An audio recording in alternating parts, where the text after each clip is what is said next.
Saya Fahria Herman. Saya Arun Sari. Saya Elsa Indah Baraswati. Saya Nurasni Smagati. Nah, pada video kali ini kami akan menjelaskan tentang konsep dan pendekatan pembelajaran IPA yang digunakan pada sekolah dasar. Tentu teman-teman sudah penasaran kan dengan penjelasannya? Saksikan video berikut ini. Belajar adalah hal yang paling penting dalam kehidupan manusia. Nah, hal ini karena belajar dapat membantu perkembangan dalam kehidupannya. Jadi, manusia yang hidup memerlukan belajar untuk membantu perkembangan dalam kehidupannya. Tujuan dari hasil belajar yaitu untuk menambah pengetahuan, merubah perilaku, dan juga membentuk keterampilan. Seorang dapat dikatakan belajar apabila mereka memiliki perubahan yang lebih baik lagi. Hal ini sejalan dengan tujuan pendidikan nasional pada Undang-Undang Nomor 20 Tahun 2003, yaitu berkembangnya kemampuan peserta didik menjadi manusia yang beriman dan bertakwa kepada Tuhan Yang Maha Esa, memiliki akhlak mulia, sehat, berilmu, cakap, kreatif, mandiri, dan menjadi warga negara demokratis serta bertanggung jawab. Di mana kita dapat belajar? Nah, jadi pada dasarnya belajar bukan hanya dilakukan di sekolah atau di kampus saja, tetapi kita dapat melakukan belajar dimanapun dan kapanpun, selagi apa yang kita pelajari itu adalah hal yang positif dan menguntungkan kita. Nah, ada dua faktor yang dapat mempengaruhi hasil belajar, yaitu ada faktor internal dan juga faktor eksternal. Nah, faktor internal ini meliputi kesehatan, kemudian kecerdasan, kekuatan mental, dan lain sebagainya. Nah, pada faktor yang kedua yaitu adalah faktor eksternal.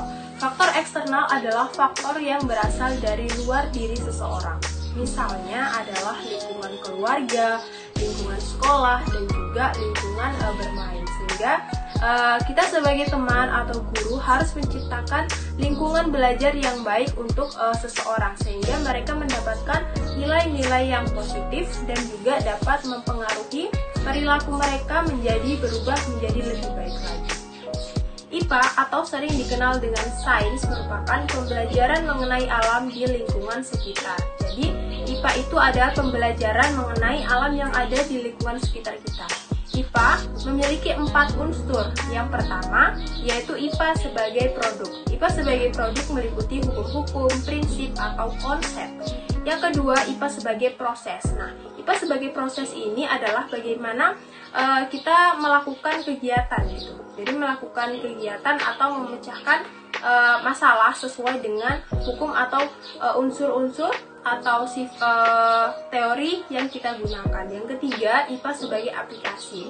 Bagaimana kita mengaplikasikan, bagaimana kita melakukan kegiatan itu sesuai dengan hukum atau prinsip yang kita gunakan. Yang keempat adalah IPA sebagai sikap. Bagaimana sikap kita atau rasa ingin tahu kita terhadap hal-hal yang baru. Jadi, dalam standar kompetensi lulusan kurikulum 2013, aspek yang ada dalam pembelajaran IPA meliputi sikap, keterampilan, dan pengetahuan. Nah, jadi 3 aspek ini antara sikap, keterampilan, dan pengetahuan harus ada dalam standar kompetensi lulusan di kurikulum 2013 pada pembelajaran IPA. Agar siswa dapat memahami isi pembelajaran, maka kita perlu menggunakan yang namanya pendekatan.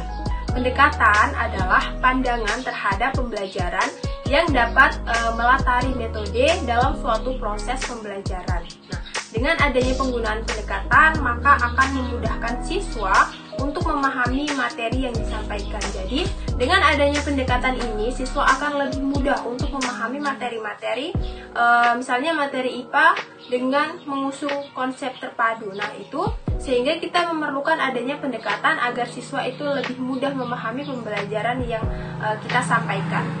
Ada 12 macam pendekatan yang dapat digunakan dalam pembelajaran IPA SD, yaitu sebagai berikut. 1. Pendekatan proses. Penggunaan pendekatan keterampilan proses pada pembelajaran IPA SD dapat mengajarkan siswa untuk belajar seperti ilmuwan yang menemukan hal baru. Keterampilan proses IPA sendiri dapat dibagi menjadi 2, yaitu keterampilan dasar dan keterampilan terintegrasi atau berhubungan. Menurut Amin dan kawan-kawan 2006 bagian 1 dalam Kumala 2016. Keterampilan dasar terdiri dari keterampilan mengamati, mengklasifikasi, mengukur, menyimpulkan, meramalkan, dan mengkomunikasikan. Langkah-langkah untuk menerapkan pendekatan proses antara lain yaitu yang pertama, pengenalan atau pendekatan, yang kedua, melaksanakan proses belajar mengajar atau basic. Yang kedua, pendekatan lingkungan.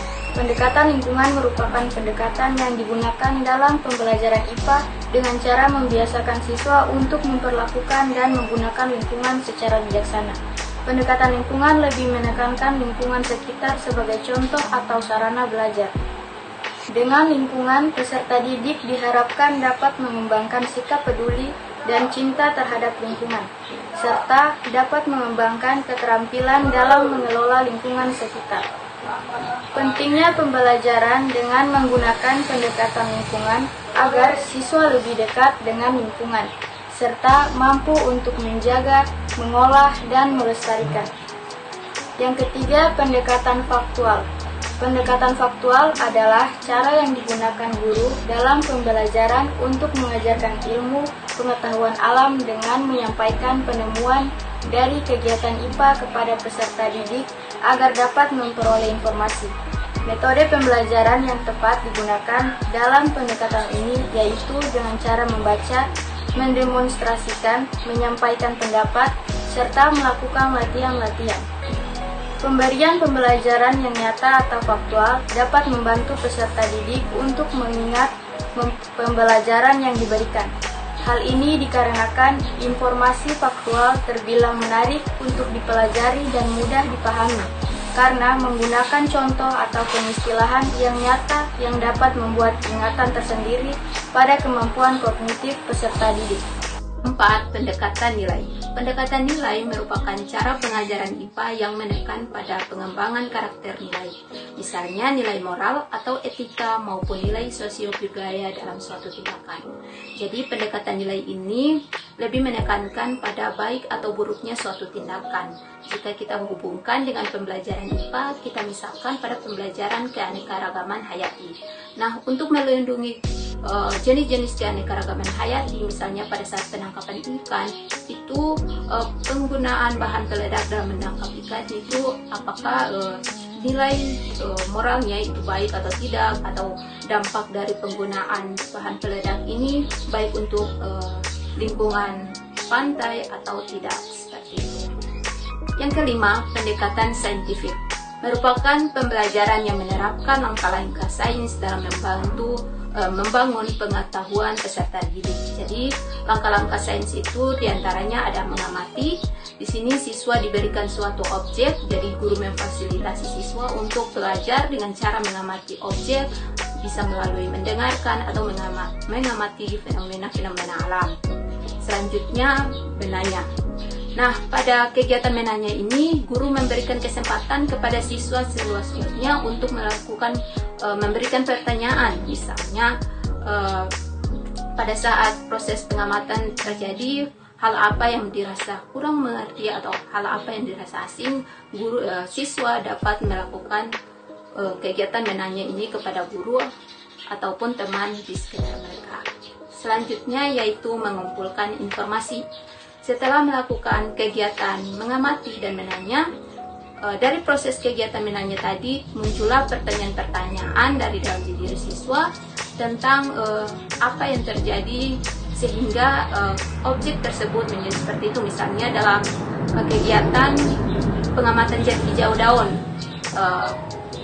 siswa akan menanya atau muncul pertanyaan tentang mengapa warna daun itu hijau, bagaimana sehingga daun itu bisa tumbuh atau tumbuhan itu dapat tumbuh subur. Nah, itu pada bagian mengumpulkan informasi, siswa akan mencari informasi-informasi terkait dengan pertanyaan-pertanyaan tadi melalui membaca buku atau dapat dengan mengakses internet maupun lain sebagainya.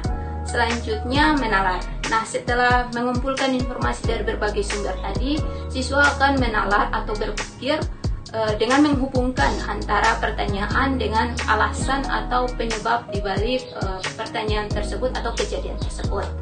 Selanjutnya mengkomunikasikan. Nah, mengkomunikasikan ini dapat dilakukan dengan cara mempresentasikan hasil pengamatan mereka di depan kelas, atau dapat juga mengkomunikasikannya dengan teman untuk saling bertukar pikiran, seperti itu. Selanjutnya, pendekatan eksplorasi. Pendekatan eksplorasi bisa disebut juga sebagai pendekatan penemuan. Jadi, pendekatan eksplorasi ini adalah pendekatan di mana guru mendorong siswa untuk mengeksplorasi lingkungan alam, sehingga siswa itu dapat berusaha menemukan topik terkait. Nah, contohnya saja dalam pembelajaran tadi seperti keanekaragaman hayati, guru dapat membawa atau memfasilitasi siswa itu ke taman atau tempat-tempat yang dimana keanekaragaman hayatinya itu melimpah. Nah, seperti yang paling kecil misalnya pada lingkungan sekolah, taman sekolah, dan lain sebagainya. Yang ketujuh, pendekatan discover learning atau pembelajaran penemuan terbimbing. Menurut Saifuddin 2016, pendekatan discover learning merupakan strategi pembelajaran yang menuntut siswa untuk melakukan observasi, eksperimen, atau kegiatan ilmiah sehingga mendapatkan kesimpulan dari hasil tindakan tersebut. Pendekatan discover learning juga dapat diartikan sebagai proses mental di mana siswa mampu mengasimilasi konsep atau prinsip proses mental yang dibahas, meliputi yang pertama yaitu pengamatan, yang kedua mencerna, yang ketiga memahami, yang keempat mengklarifikasikan, kelima berhipotesis, keenam menafsirkan, ketujuh mengukur, kedelapan menarik kesimpulan, dan juga lain-lain. Ciri utama pendekatan discover learning adalah memecahkan dan mengeksplorasikan sebuah masalah yang bertujuan dapat menciptakan pembangunan dan mengeneralisasikan pengetahuan. Yang B yaitu pembelajaran yang berpusat pada siswa. Yang ketiga, pembelajaran menggabungkan pengetahuan yang baru dan yang sudah ada. Dan discover learning mempunyai tahap-tahap, yaitu terbagi dalam 8 tahap. Yang pertama, tahap observasi untuk menentukan masalah. Yang kedua, tahap perumusan masalah. Yang ketiga, tahap mengajukan hipotesis. Yang keempat, tahap merencanakan pemecahan masalah. Yang kelima, tahap melaksanakan percobaan. Yang keenam, tahap melaksanakan pengamatan dan pengumpulan data. Yang ketujuh, tahap menarik kesimpulan. Contoh dari discover learning adalah saat siswa diminta untuk menemukan atau meneliti sendiri bagaimana lilin bekerja, mereka akan melakukan pengamatan sederhana, kemudian membuat ide dan hipotesis yang akan diuji. Yang pendekatan yang ke-8 yaitu Science Technology Suite atau STS. Science Technology Suite yang berarti sains, teknologi, dan masyarakat menjadi satu kesatuan yang berkaitan erat antara satu dan lainnya. Sains berfokus pada memahami alam, sedangkan teknologi merupakan penggunaan pengetahuan, keterampilan, dan kreativitas untuk memecahkan masalah dalam kehidupan sehari-hari. Yang berarti sains menjadi dasar dalam mengembangkan teknologi, kaitan teknologi dan masyarakat berawal dari adanya kebutuhan masyarakat. Implementasi pendekatan STS memiliki 4 tahap, yaitu yang pertama, inovasi atau mendorong peserta didik mengemukakan pengetahuan. Konsep awal dibahas, peserta didik diberikan kesempatan untuk berkomunikasi, mengikutsertakan pemahaman tentang konsep. Yang kedua yaitu membentuk konsep. Peserta didik diberikan kesempatan untuk menemukan proses melalui penyelidikan dan pengumpulan data dan suatu kegiatan yang direncanakan guru. Yang ketiga, konsep dalam kehidupan sehari-hari. Yang keempat, menetapkan konsep, memberikan penguatan konsep dan menyimpulkan bersama agar tidak menjadi miskonsep. Yang kelima, pendekatan etnopedagogi dalam pembelajaran IPA SD atau MI. Etnopedagogi sebagai pendekatan pembelajaran di sekolah menjadi pilihan baru untuk mengembangkan model pembelajaran etnopedagogi, dikaitkan dengan menekankan pada pendekatan budaya dan lebih membumi jika dapat memenuhi fungsinya dalam membangun identitas Indonesia dengan potensi budaya yang beragam, tapi dengan satu kesatuan, cita-cita membangun bangsa yang bermartabat melalui pendidikan. Masalah tersebut masih jarang terjadi dan belum banyak dikembangkan sebagai alternatif pemecahan masalah pendidik.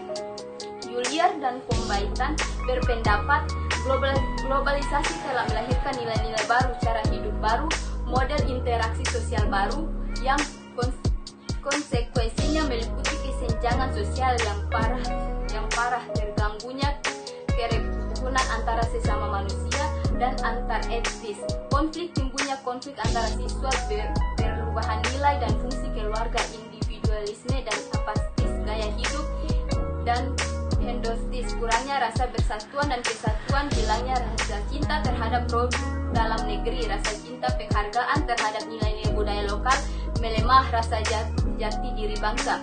Pembelajaran berbasis budaya yang diikuti oleh Sutarno yaitu budaya sebagai alat proses pembelajaran untuk menginspirasi siswa untuk menerapkan pengetahuan, bekerja secara kolaboratif, dan merasakan keterkaitan antara disiplin. Langkah-langkah yang dapat dilakukan guru dalam pengembangan pembelajaran ilmu budaya lokal yaitu yang pertama, semacam siapkan bahan sesuai kondisi budaya masyarakat sekitar yang diamati.